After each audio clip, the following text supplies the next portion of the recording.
October 6, 2025. The skies over Volchansk, Belgorod Oblast, Russia, are quiet. Too quiet.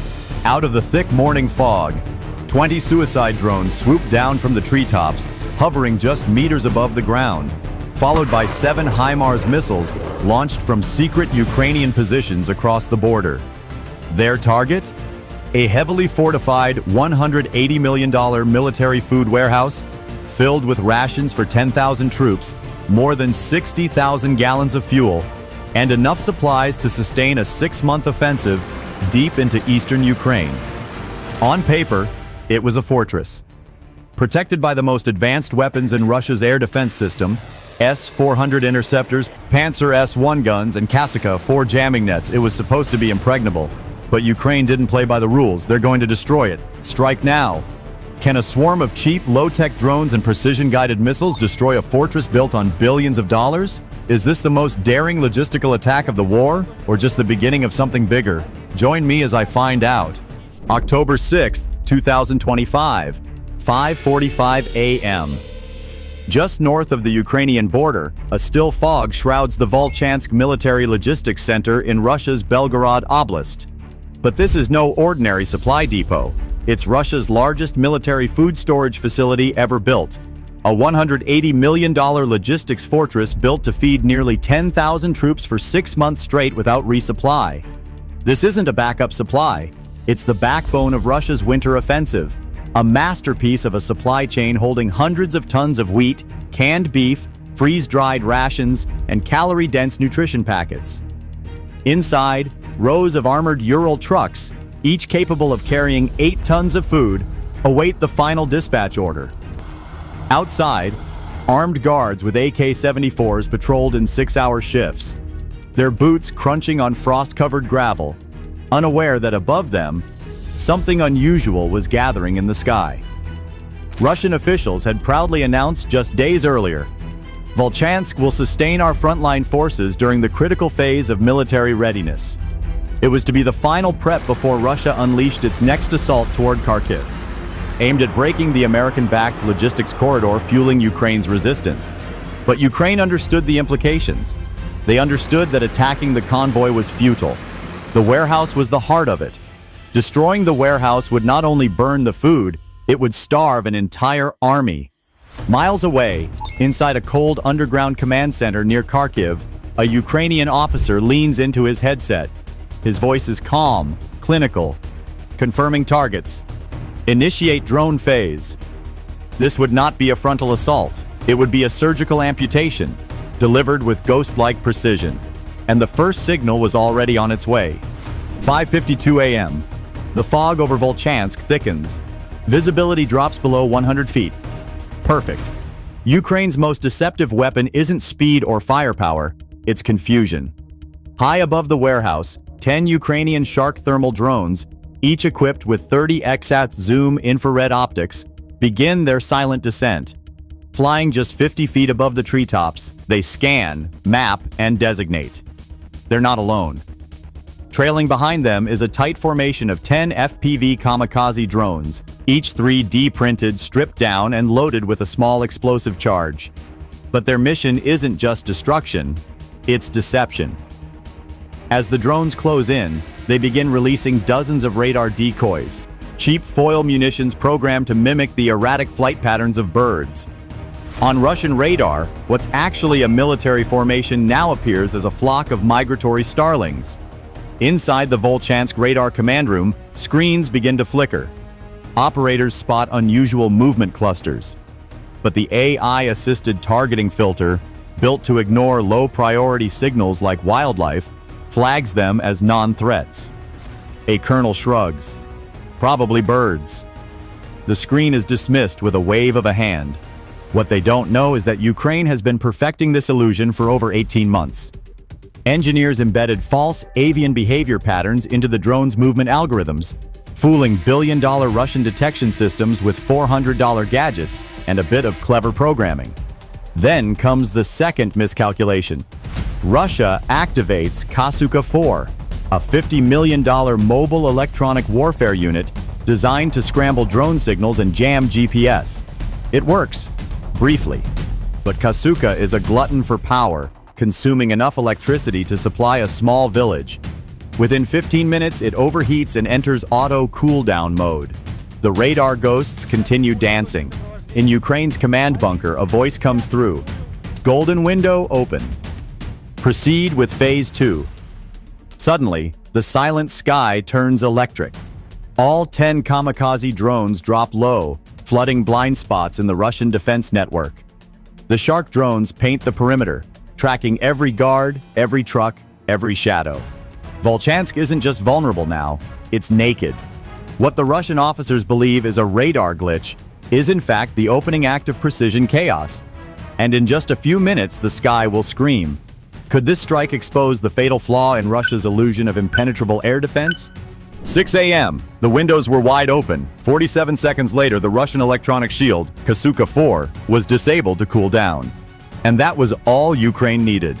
From 2 launch sites near Kharkiv and Kupiansk, 7 HIMARS missiles tore through the sky. Flying at speeds exceeding Mach 2.7, their trajectories were low, fast, and deliberately chaotic. They didn't fly in straight lines. They weaved through the fog like digital ghosts, designed to appear and disappear on radar. Inside the Volchansk command center, the alarm finally sounded. Russian officers ran frantically as missile signals flooded the radar screens. Orders thundered. Activate the S-400s now! 3 interceptors were launched, each worth more than a fighter jet. They soared and successfully intercepted 3 HIMARS missiles in mid-air, flaming flowers in the clouds. Moments later, the Panzer S-1 system joined the fight, firing 24 57 E-6 interceptors. But it was too late. The Ukrainian drone swarm had jammed the targeting system. Fake heat signatures, decoy radar pulses. The Panzer fired wildly into the fog, destroying nothing but trees and darkness. 4 HIMARS missiles penetrated. 6:05 a.m. The first warhead struck the fuel depot. 60,000 gallons of diesel fuel erupted, creating a shockwave so powerful it flattened a row of trucks parked nearby. The second missile hit the depot's distribution center, cutting off power, communications, and logistics in a single strike. Then the third missile found its target, a convoy of transport trucks loaded with dry food and ammunition. The explosion turned the convoy into a series of fireballs. 11 trucks went up in flames, each carrying enough fuel and supplies to sustain a unit for a month. The domino effect was terrifying. Steel warped, hatches blown off, tarpaulins vaporized. And then came the fourth missile. It slammed into the side of the main structure, collapsing the grain storage area like a house of cards. Inside, hundreds of tons of wheat, powdered rations, and canned meats ignited.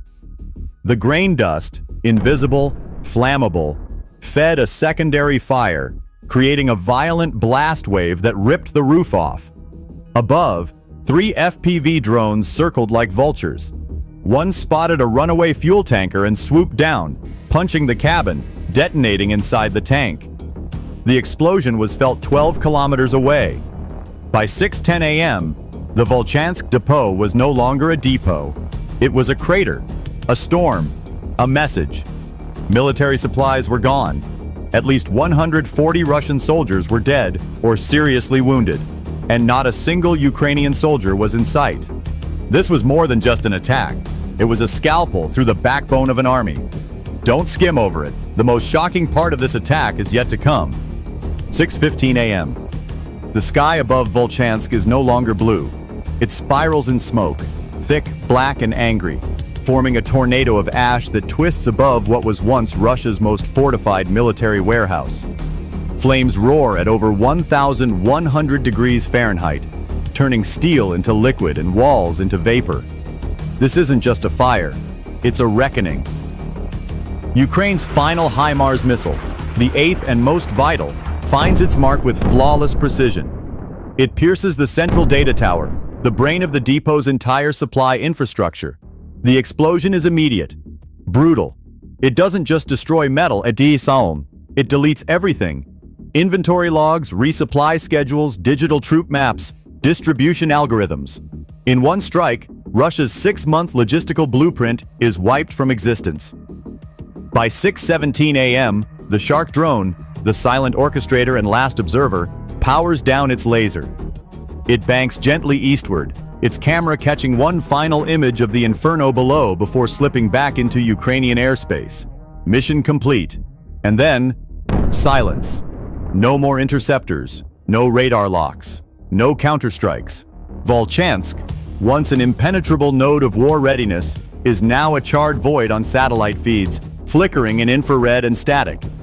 The strategic cost is staggering.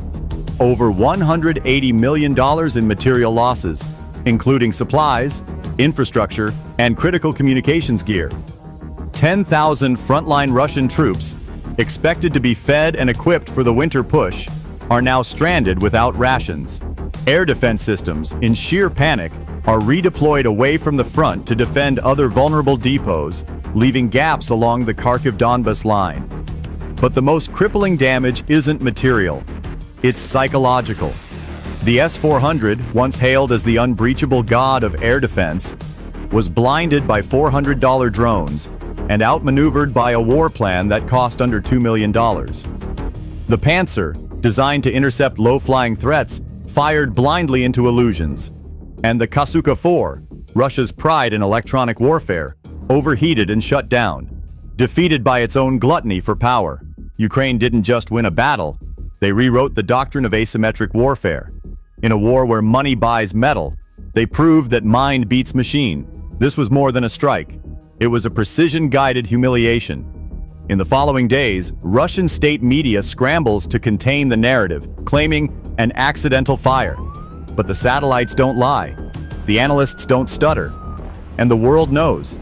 This wasn't an accident. This was Ukraine's David moment. Not one stone, but 8 missiles. And a god made of steel reduced to smoke.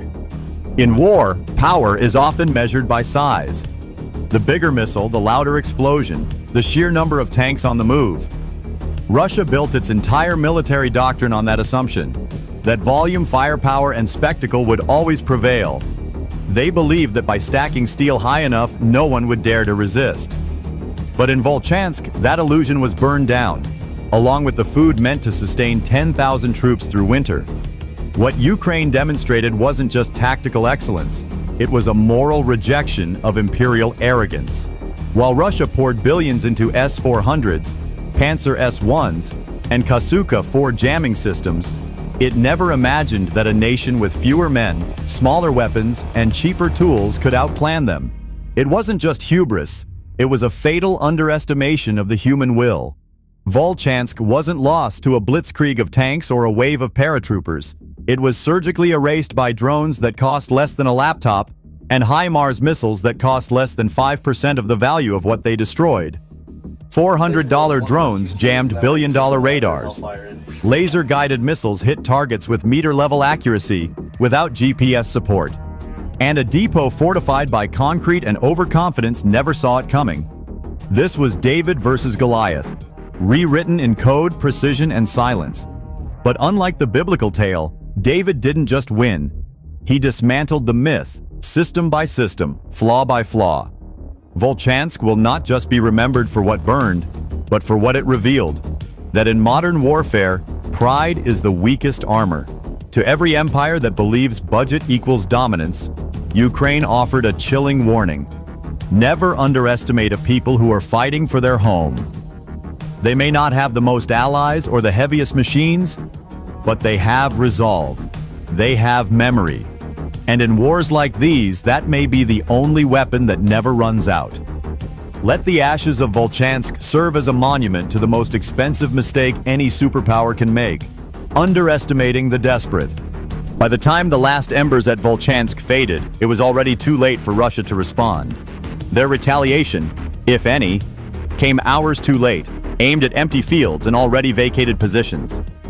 Ukraine had vanished back into the fog, leaving behind only a crater, a memory, and a lesson.